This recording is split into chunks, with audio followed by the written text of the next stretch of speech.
Class 10th के प्यारे बच्चों, आज हम स्टार्ट करने वाले हैं आपके लिए जो आपकी एक्सरसाइज 12.1 है उसका क्वेश्चन नंबर 4। इससे पहले की वीडियो में हमने क्वेश्चन नंबर 3 तक किया है। अगर आपने क्वेश्चन नंबर 3 तक ना किया हो तो आप चैनल की प्लेलिस्ट में जाइएगा और वो सारे क्वेश्चन कर रहे होंगे जो हमने इस एक्सरसाइज में आपको कराए हैं। ठीक है, तो आज हम बात करेंगे प्यारे बच्चों क्वेश्चन नंबर 4 की। अगर आपने अभी तक हमारा चैनल सब्सक्राइब नहीं किया हो तो आप चैनल को सब्सक्राइब कीजिएगा, वीडियो को लाइक कीजिएगा ताकि हमें भी मोटिवेशन मिलता रहे और भी अच्छी वीडियो हम आपके लिए लेकर आते रहें। ठीक है, तो चलिए हम करते हैं क्वेश्चन नंबर 4। क्वेश्चन नंबर 4 हम आपके लिए पढ़ देते हैं। क्या दिया हुआ है क्वेश्चन नंबर 4 में? क्वेश्चन नंबर 4 में कहा गया कि the wheel of a car are of diameter 80 centimetre. एक कार है, उसका जो व्हील है, ठीक है, एक कार है आपके पास और इसका जो व्हील दिया हुआ है आपको, ये इसका जो डायमीटर है वो 80 सेंटीमीटर है। ठीक है, अगर इसका डायमीटर 80 सेंटीमीटर है तो प्यारे बच्चों इसकी त्रिज्या कितनी होगी? 40 सेंटीमीटर, क्योंकि जो त्रिज्या होती है वो डायमीटर का हाफ होती है। ठीक है, तो हमने यहाँ पे लिख दिया कि diameter of the wheel of the car कितना है? 80 सेंटीमीटर। तो radius of the wheel of the car कितनी हो जाएगी? 80/2 यानी कि 40 सेंटीमीटर। और जब हम इसको मीटर में कन्वर्ट कर रहे होंगे प्यारे बच्चों तो ये आ रही होगी 0.4 मीटर। आप इसको 100 से डिवाइड करोगे मीटर में कन्वर्ट करने के लिए। फिर आगे क्वेश्चन में क्या कहा गया? क्वेश्चन में कहा गया how many complete revolution does each wheel make in 10 minute when the car is travelling at A speed of 66 kilometre per hour. ठीक है, तो इसने कहा कि जो कार का पहिया है, जो कार का आपका पहिया है वो 10 मिनट में कितने रेवोल्यूशन चलेगा, कितने रेवोल्यूशन बना रहा होगा 10 मिनट में। और जो कार की स्पीड है वो 66 किलोमीटर पर आवर है। ठीक है प्यारे बच्चों, कार की जो स्पीड है वो 66 किलोमीटर पर आवर है। तो इसका मतलब ये है कि जो हमारी कार है वो 60 मिनट में हमारी कार कितनी जा रही है? 66 किलोमीटर। और अगर हम इसको मीटर में कन्वर्ट करें तो इसका मतलब ये हुआ कि 66 × 100 मीटर। समझ पा रहे प्यारे बच्चों? क्योंकि जब भी आपको किलोमीटर को मीटर में कन्वर्ट करना होता है तो आप उसको 1000 से मल्टीप्लाई करते हो। समझ पा रहे प्यारे बच्चों? तो 1 आवर का मतलब ये होता है कि 60 मिनट है, 60 मिनट में 66 किलोमीटर जा रहा है, 66 किलोमीटर जा रहा है। तो आपको मीटर में कन्वर्ट करना है। तो जब आप मीटर में कन्वर्ट करोगे तो इसको 1000 से मल्टीप्लाई कर रहे होंगे। ठीक है, चलिए इसके बाद हम क्या करेंगे?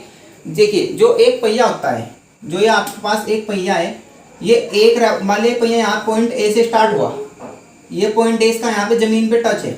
तो जब ये हमारा पहिया यहाँ से जमीन से टच होके एक पूरा चक्कर ऐसे पूरा कर देगा तो इसका मतलब ये होगा कि ये इसका एक रेवोल्यूशन हो जाएगा।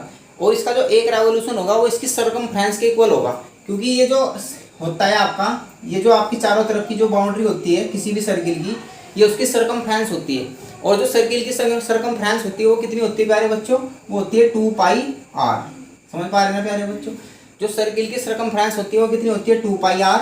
और जो पहिया होता है आपका सर्किल का वो एक रेवोल्यूशन में कितना चल रहा होता है? अपनी सरकमफ्रेंस के इक्वल। ठीक है, तो इसके बाद हम क्या करेंगे? हम यहाँ पे लिख देंगे कि distance cover in A revolution. जब पहिया एक रेवोल्यूशन पूरा कर लेगा तो उसकी जो डिस्टेंस चलेगा वो कितनी चलेगा? 2πr। यहाँ पे आप 2πr की वैल्यू 0.4 मीटर रख रहे होंगे, हमने पॉइंट हटाया, यहाँ पे आपके अपोन में कितना लगा दिया? 10। तो ये आ जाएगा 8π/10। और जब आप इसको 2 से डिवाइड कर रहे होंगे, जब आप इसको 2 से डिवाइड कर दोगे तो आ जाएगा 4π/5 मीटर। समझ पा रहे प्यारे बच्चों? अब क्वेश्चन में ये कहा गया कि हमें ये बताना है कि 10 मिनट में वो जो पहिया है वो कितने रेवोल्यूशन ले रहा होगा। ठीक है, तो चलिए हम करते हैं। तो पहले हम यहाँ लिख देते हैं प्यारे बच्चों ऐसे। प्यारे बच्चों, तो जो आपका पहिया है वो distance cover in n revolution, आपको n रेवोल्यूशन में बताना है। तो एक रेवोल्यूशन में ये इतनी डिस्टेंस कवर करता है 4π/5 मीटर। तो n रेवोल्यूशन में कितनी डिस्टेंस कवर करेगा? आप इसको n से मल्टीप्लाई कर दोगे और इतने मीटर ये n रेवोल्यूशन में चल रहा होगा। यानी कि एक रेवोल्यूशन में जितना चलेगा, जैसे हमको अगर 5 रेवोल्यूशन में यानी कि 5 चक्कर में कितनी दूरी चलेगा ये निकालना हो तो आप एक चक्कर की दूरी को 5 से मल्टीप्लाई करोगे तो 5 चक्कर की दूरी आ जाती है। इसी तरह से अगर ये n रेवोल्यूशन कर रहा होगा 10 मिनट में तो हमने इसको n से मल्टीप्लाई कर दिया। समझ पाए प्यारे बच्चों? अब आपको दिया हुआ है कि 60 मिनट में जो आपका पहिया है वो 66 किलोमीटर जा रहा है। तो इसका मतलब ये होगा, जब ये 60 मिनट में इतना जा रहा है तो इसका मतलब ये हुआ कि 66 × 1000 मीटर। आप किलोमीटर को मीटर में कन्वर्ट करोगे तो आप 1000 से मल्टीप्लाई कर दोगे इस तरह से। ये आपका जो पहिया है 60 मिनट में डिस्टेंस कवर कर रहा है, ठीक है, और आपको निकालना है 10 मिनट में। तो 10 मिनट में जो डिस्टेंस कवर करेगा बच्चों, 10 मिनट में वो कितना करेगा, आप पहले 1 मिनट में निकाल लोगे। 1 मिनट में जो डिस्टेंस कवर करेगा 66 इंटू 1000 अपॉन में कितना 660। तो आप क्या करोगे प्यारे बच्चों, 6 से इसको डिवाइड करोगे और 10 यहाँ पे आएगा, एक जीरो से आपका ये जीरो कैंसिल हो जाएगा और आप इसको ऐसे लिख रहे होंगे 11 इंटू 100। इतने मीटर ये जो डिस्टेंस कवर कर रहा है ये 1 मिनट में कर रहा है। अब आपको 10 मिनट में निकालना है, तो 10 मिनट में जो डिस्टेंस कवर करेगा प्यारे बच्चों, 1 मिनट में इतनी है, तो 10 मिनट में निकालने के लिए आप इसको 10 से मल्टीप्लाई कर रहे होंगे। तो इतने मीटर डिस्टेंस कवर करेगा ये 10 मिनट में, ठीक है। इसके बाद हमने कहा कि जो आपका पहिया है वो 10 मिनट में distance cover in an revolution, और ये 10 मिनट में जो आपकी रेवोल्यूशन कर रहा है वो कितने रेवोल्यूशन कर रहा है प्यारे बच्चों, 4π/n इंटू इतना, और 10 मिनट में कितनी डिस्टेंस कवर कर रहा है इतनी। तो जितना भी ये अपने एन रेवोल्यूशन में 10 मिनट में चलेगा इतनी ही डिस्टेंस से 10 मिनट में कवर कर रहा होगा। समझ पा रहे हैं ना आप लोग। तो ये जो डिस्टेंस है आपकी ये एन रेवोल्यूशन में, यानी कि जो 10 मिनट में इसने एन रेवोल्यूशन किए उसमें चली गई डिस्टेंस है, और ये भी इसकी 10 मिनट में चली गई डिस्टेंस है। तो ये डिस्टेंस और ये डिस्टेंस आपकी इक्वल हो जाएगी। तो आप इसको इस तरह से सोल्व करोगे, 4π/5 into n is equal to, ये इसके इक्वल हो जाएगा 11 इंटू 100 और इंटू 10, ठीक है।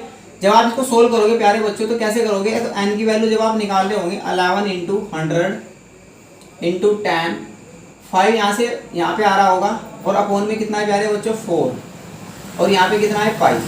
तो एन इज इक्वल टू ये हो जाएगा 4 से आप डिवाइड करोगे हो जाएगा 25, 11 इंटू 25 इंटू 10 इंटू 5, अपॉन में आप पाई की वैल्यू रख रहे होंगे 22, अपॉन में कितना 7, और अपॉन का 7 आपका ऊपर की तरफ आ रहा होगा प्यारे बच्चों, ठीक है।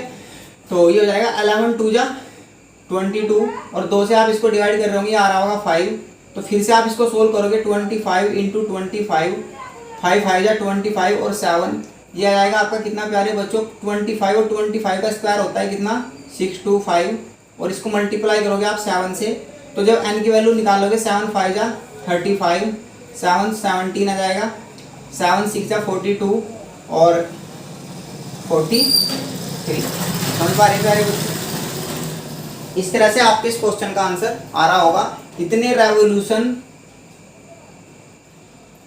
आपका जो पहिया है वो 10 मिनट में कवर कर रहा होगा। समझ पा रहे प्यारे बच्चों। तो उम्मीद है कि आपको ये क्वेश्चन समझ में आया होगा। बहुत अच्छे तरीके से हमने आपको ये एक्सप्लेन करके दिया। इसके बाद हम बात करते हैं क्वेश्चन नंबर 5 की। क्या दिया हुआ है क्वेश्चन नंबर 5 में, चलिए देखते हैं हम। क्वेश्चन नंबर 5, क्वेश्चन नंबर 5 में क्या कहा गया है प्यारे बच्चों, समझिएगा क्वेश्चन को। If the parameter and area of circle are numerically equal, ठीक है।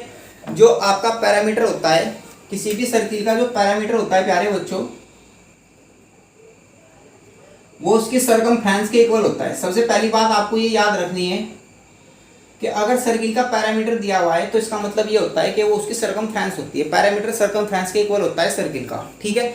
इसने कहा कि जो सर्किल का आपका एरिया है और जो पैरामीटर है वो न्यूमेरिकली इक्वल है, ठीक है। तो हम यहाँ पे ऐसे कर लेंगे, let question number 5, let the radius of circle, जो आपकी सर्कल की रेडियस होगी उसको हमने नाम दे दिया r, ठीक है। इसके बाद जो एरिया होगा,